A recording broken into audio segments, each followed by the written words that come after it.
ജമ്മു കാശ്മീരിന്റെ യാത്രാ സ്വപ്നങ്ങൾക്ക് വേഗമേകി പുതിയ റെയിൽ പാത തുറന്നു. ഉധംപൂർ ശ്രീനഗർ ബാരാമുള്ള റെയിൽവേ ലിങ്ക് പദ്ധതി പ്രധാനമന്ത്രി ഉദ്ഘാടനം ചെയ്തു.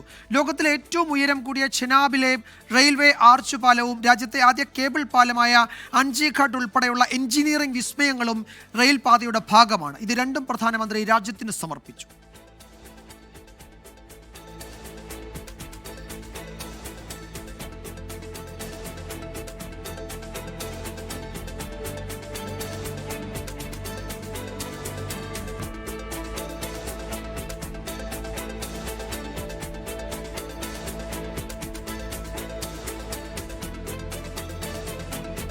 डिप्टी सीएम सुरेंद्र कुमार जी, जम्मू कश्मीर विधानसभा में नेता विपक्ष सुनील जी, संसद में मेरे साथी जुगल किशोर जी, अन्य जनप्रतिनिधिगण और मेरे प्यारे भाई और बहनों,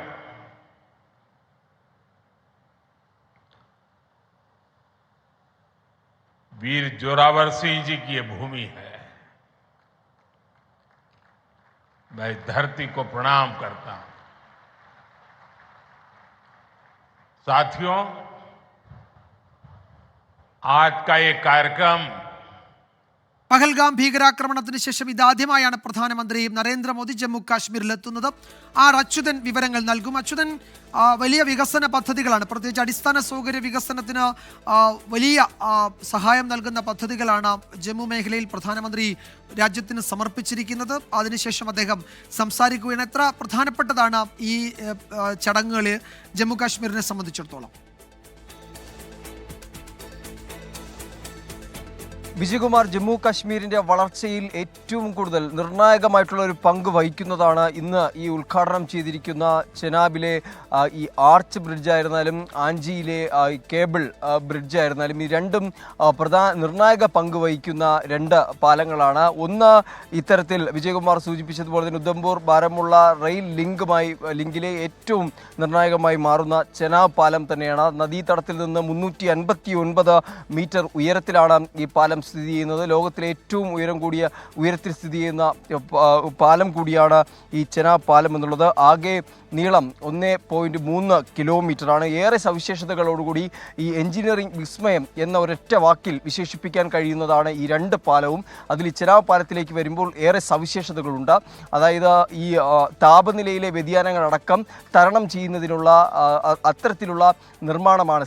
പ്രത്യേകമായിട്ട് ഒരുക്കിയ സ്റ്റീലുകൾ ഉപയോഗിച്ച ഈ പാലം നിർമ്മിച്ചിരിക്കുന്നത്. -10 ഡിഗ്രിയിലാണെങ്കിലും 40 ഡിഗ്രി സെൽഷ്യസിലേക്ക് താപനില മാറിയാലും അതിനെയെല്ലാം ചെറുക്കാൻ കഴിയും. കാറ്റിൻ്റെ വേഗത 200 മുകളിൽ കിലോമീറ്റർ വേഗതയിൽ കാറ്റ് വീശിയാലും അത് ചെറുക്കാനുള്ള ഒരു ശേഷി ഈ ചെനാബ് പാലത്തിനുണ്ട്. ഒപ്പം തന്നെ 100 കിലോമീറ്റർ വേഗതയിൽ, മണിക്കൂറിൽ 100 കിലോമീറ്റർ വേഗതയിൽ വന്ദേ ഭാരതിന് ഈ പാലത്തിലൂടെ സഞ്ചരിക്കാനും കഴിയും. അങ്ങനെ ഒട്ടേറെ സവിശേഷതകളോടുകൂടിയാണ് ഈ പാലം നിർമ്മിച്ചിരിക്കുന്നത്. ഭൂചലനത്തെ പ്രതിരോധിക്കുവാനുള്ള ശേഷി, ഏതെങ്കിലും തരത്തിലുള്ള സ്ഫോടനമോ അങ്ങനെ എന്തെങ്കിലും ഉണ്ടായാൽ അതിനെ പ്രതിരോധിക്കുവാനുള്ള ശേഷിയും ഈ ചെനാബ് പാലത്തിലുണ്ട് എന്നതാണ് ഏറ്റവും നിർണായകമായിട്ടുള്ള ഇതിൻ്റെ ഒരു എഞ്ചിനീയറിംഗ് വിസ്മയം എന്ന് പറയുമ്പോൾ എടുത്തു പറയേണ്ട കാര്യങ്ങൾ. ആ പാലമാണ് പ്രധാനമന്ത്രി നരേന്ദ്രമോദി ഇന്ന് നാടിന് സമർപ്പിച്ചിരിക്കുന്നത്. പ്രധാനമന്ത്രി രാവിലെ ഈ പാലം സന്ദർശിക്കുകയുണ്ടായി. ചെനാബ് പാലം സന്ദർശിച്ച് അതിനുശേഷമാണ് ആ പദ്ധതി ഉദ്ഘാടനം ചെയ്യുന്നത്.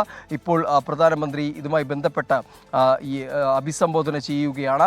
ഏതാണ്ട് 48,000 കോടി രൂപയുടെ വികസന പദ്ധതികൾക്ക് കൂടി ഇന്ന് തുടക്കം കുറിക്കുകയാണ്. ജമ്മു കാശ്മീരിനെ സംബന്ധിച്ച് അതൊരു കൃത്യമായ സന്ദേശമാണ്. കാരണം പെഹൽഗാം ഭീകരാക്രമണത്തിന് ശേഷം ഈ ടൂറിസ്റ്റ് മേഖലകളിലേക്ക് ഉൾപ്പെടെ വീണ്ടും ജനങ്ങളെ എത്തിക്കുന്നതിന്, ടൂറിസ്റ്റുകളെ എത്തിക്കുന്നതിന് ചില നിർണായകമായുള്ള തീരുമാനങ്ങൾ കേന്ദ്ര സർക്കാർ സ്വീകരിച്ചു വരുന്ന ഒരു സമയം കൂടിയാണ്. അവിടേക്ക് എത്തുമ്പോൾ ഈ പദ്ധതികളുടെ ഉദ്ഘാടനവും ജമ്മു കാശ്മീരിൻ്റെ വളർച്ചയ്ക്ക് സഹായകമാകുന്ന തരത്തിലുള്ള ഇത്തരം പാലങ്ങളുടെ ഒരു ഉദ്ഘാടനം ഉൾപ്പെടെയുള്ളത് അത് ഏറെ നിർണായകമായി മാറും. സ്വാഭാവികമായും ഇന്ന് പ്രധാനമന്ത്രിയുടെ അഭിസംബോധനയിൽ ജമ്മു കാശ്മീർ മണ്ണിൽ നിന്നുകൊണ്ട് ഭീകരവാദത്തിനെതിരായ സന്ദേശം കൂടി ആ അഭിസംബോധനയിൽ ഉണ്ടാകും. വിജയകുമാർ. യെസ്, പഹൽഗാം ഭീകരാക്രമണത്തിന് ശേഷമാണ് പ്രധാനമന്ത്രി ആദ്യമായി അവിടെ എത്തുകയാണ്. ഇപ്പോൾ വലിയ വികസന പദ്ധതികൾ ജമ്മു കാശ്മീരിൽ അടിസ്ഥാന സൗകര്യ മേഖലയ്ക്ക് വലിയ പദ്ധതികളാണ് ഇപ്പോൾ രാജ്യത്തിന് സമർപ്പിക്കുന്നത്. ഇനിയിപ്പോൾ അദ്ദേഹത്തിൻ്റെ അഭിസംബോധനയിൽ എന്തൊക്കെ കാര്യങ്ങൾ പറയും എന്നതാണ് നമ്മൾ പരിശോധിക്കേണ്ടത്. അല്പസമയത്തിനകം അതിൻ്റെ കൂടുതൽ വിവരങ്ങൾ ലഭ്യമാകും. അച്യുതനാണ്